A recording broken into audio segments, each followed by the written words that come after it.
Hello അസ്സലാമലൈക്കും. അപ്പോൾ ക്ലാസ്സില്ലാത്ത ദിവസത്തിൽ പാർട്ട് 2 അങ്ങനെ ഷാന് നീച്ചു എനിക്ക് ചായ കൊടുത്ത് ഞാൻ പിന്നെ അങ്ങനെ അടിച്ചു തരാൻ വേണ്ടി നിൽക്കണേ. അങ്ങനെ എല്ലായിടും ഒന്ന് അടിച്ചുതരിട്ടപ്പോൾ ഞാൻ സച്ചിനെ കടയിലേക്ക് പറഞ്ഞയച്ചിരുന്നു. കറിക്ക് എന്തെങ്കിലും കൊണ്ട് പറഞ്ഞാണ്ട് അങ്ങനെ കടയിലേക്ക് പറഞ്ഞയച്ചിരുന്നു. അടുത്ത് തന്നെയാണ് ആ കട. അപ്പോൾ ഉനി കൊടുത്തിരിക്കുന്ന വെണ്ടയ്ക്കാണ്. പിന്നെ വെണ്ടയ്ക്കും തക്കാളി വെക്കാലോ എന്നിട്ട് ഞാനങ്ങനെ വെണ്ടക്ക നുറുക്കിങ്ങാണ്ട് വറുക്കാൻ വെച്ചു. വെണ്ടക്ക വറുത്ത് വറവാകുമ്പത്തിന് തക്കാളി നുറുക്കിങ്ങാണ്ട് വെക്കുകയാണ്. അപ്പോൾ വെളിച്ചെണ്ണ കുപ്പിയത്തെ എണ്ണ കഴിഞ്ഞിരിക്കണം. അപ്പോൾ എണ്ണ പാർന്നു കൊടുത്ത് അങ്ങനെ തക്കാളി വാട്ടാൻ വേണ്ടി വെച്ചു. അപ്പോഴാണ് പുളി വെള്ളത്തിലിടാത്ത ഓർമ്മ. അപ്പോൾ അങ്ങനെ പുളിയും വെള്ളത്തിലിട്ടുങ്ങാണ്ട് ഞാൻ നേരെ പുറത്ത് പോയി. ഞാൻ സോമ്പൊടിയിൽ തുണിയിട്ട് വെച്ചിരുന്നില്ല. അപ്പോൾ സോമ്പൊടിയിൽ തുണിയിട്ടേക്കാൻ വേണ്ടി പോയി. അങ്ങനെ പുളി വെള്ളത്തിലിട്ട് പുളിയൊക്കെ പാർന്ന് അങ്ങനെ വെണ്ടക്ക വെന്ത് കറിയായി. പിന്നെ ഞാൻ തീ ഓഫാക്കിയിട്ടുണ്ടായിരുന്നു. ചെറിയ തീയിൽ വെച്ചിങ്ങാണ്ട് ഞാനങ്ങനെ പുറത്ത് പോയി. അന്ന് ഞാനപ്പോൾ മീൻ വെള്ളത്തിലിട്ടിരുന്നു. മീൻ മസാല ഇട്ടാണ്. അതിൻ്റെ ഇടയിൽ ഇൻഷമോളും ഓരോരോ കോപ്രായം കൊണ്ടൊക്കെ വരുന്നുണ്ട്. പിന്നെ സാനും സച്ചും ഓല് പിന്നെ വരയിലുണ്ടെങ്കിൽ അങ്ങനെയാണല്ലോ, ഓലെ തല്ലി പിരിച്ചാനേ നേരം ഉണ്ടാവുള്ളൂ.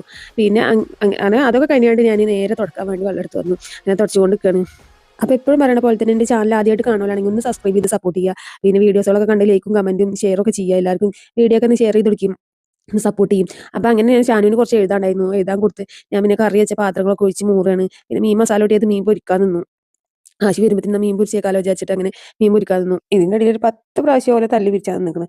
അപ്പോൾ അങ്ങനെ മീനൊക്കെ പൊരിച്ചാൽ വെച്ച് കണ്ടപ്പോഴത്തേനാണ് ആശി വന്നപ്പോൾ ഷാനുവിന് മാത്സിൻ്റെ നോട്ട് കഴിഞ്ഞ് കൂടാനാണ്. അങ്ങനെ നോട്ടും പിന്നെ കുറച്ച് ഫ്രൂട്ട്സൊക്കെ കൊടുത്തിരുന്നു.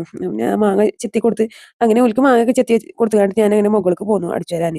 മുകളിൽ അടിച്ചു തുടച്ചിട്ടില്ലെങ്കിൽ പിന്നെ ക്ലാസ് ഇല്ലാത്ത ടൈമിൽ എനിക്ക് ഇവിടെ അടിച്ചു തുടക്കാൻ പറ്റുള്ളൂ. മുകളിൽ വല്ലാതെ ഉപയോഗം ഇല്ലാത്തതുകൊണ്ട് ഞാൻ മാത്രമേ കയറുള്ളൂ. പിന്നെ സിറ്റോട് തുറന്നപ്പോൾ ആകെ പൊടിയാണ്, നോക്കാൻ പറ്റാത്ത പൊടിയാണ്.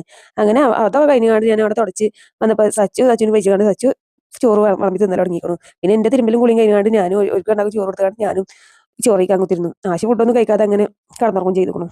പിന്നെ ഓല അവിടെ ഇരുന്ന് കളിച്ച് ഞാനവിടെ കുറച്ച് നേരം കിടക്കും ചെയ്തു. പിന്നെ വൈകുന്നേരമായി. ആശി ചെടികളൊക്കെ നനയ്ക്കുകയാണ്. ഷാനുവിൻ്റെ എഴുത്ത് ഫുള്ളാകാത്തതുകൊണ്ട് ഓനെ അവിടെ ഇരുന്ന് എഴുതിയിട്ടുണ്ട്. അതിൻ്റെ ഇടയിൽ പിമ്മി വന്നിരുന്നു. ഇപ്പോൾ കോൺക്രീറ്റ് ഇട്ടോടൊക്കെ ശരിയാക്കുകയാണ്. അങ്ങനെ മീറ്റൊക്കെ പോയി. അപ്പോൾ ആശി പനങ്ങാർക്ക് പോകാണ് ഇറങ്ങാണ്ട്. അപ്പോൾ ഞാനും വണ്ടി കയറി കൂടി. അമ്മായിൻ്റെ മകൾ പ്രസവിച്ചെടുക്കുന്നുണ്ട്. അപ്പോൾ കുട്ടിക്ക് ഒരു കൂട്ട് ഡ്രസ്സ് കൊടുക്കാൻ സാധനങ്ങളൊക്കെ മേടിക്കാറുണ്ട്. അങ്ങനെ പനങ്ങാരെ പോയി. ഞങ്ങൾ നേരെ തറവാട്ടിക്കാണ് പോകുന്നത്. തറവാടിൻ്റെ അടുത്ത് തന്നെയാണ് അമ്മായിൻ്റെ പേര്. തറവാടിക്ക് ചെല്ലുമ്പോഴൊക്കെ കുട്ടിനെ കാണാൻ കയറും, പക്ഷെ ഒന്നും കൊടുത്തിട്ടുണ്ടായിരുന്നില്ല. അങ്ങനെ നേരെ എനിച്ചാണ് ഞാനാണ് ഡ്രസ്സ് കുട്ടി കൊണ്ടേ കൊടുക്കാറുണ്ട്. അങ്ങനെ എനിച്ച പോയി ഡ്രസ്സ് കൊടുത്ത് അങ്ങനെ ഞാനും കുട്ടിനെ കണ്ടുകൊണ്ട് അങ്ങനെ തറവാട്ടിൽ വന്ന് നിസ്കാരം കഴിഞ്ഞ് എൻ്റെ ഒപ്പം കുറേ നേരം കളിച്ചു. പിന്നെ ആശിറ്റൊക്കെ പെരുന്തമണക്ക് കളിയാണ് പോവുകയാണ്. അപ്പോൾ പിന്നെ ഞങ്ങൾ അവിടെ കൊണ്ടാക്കി തന്നു. അപ്പം ഇനി അടുത്ത വീഡിയോ കാണാം. ഓക്കെ, ബൈ, അസ്സലാമു അലൈക്കും.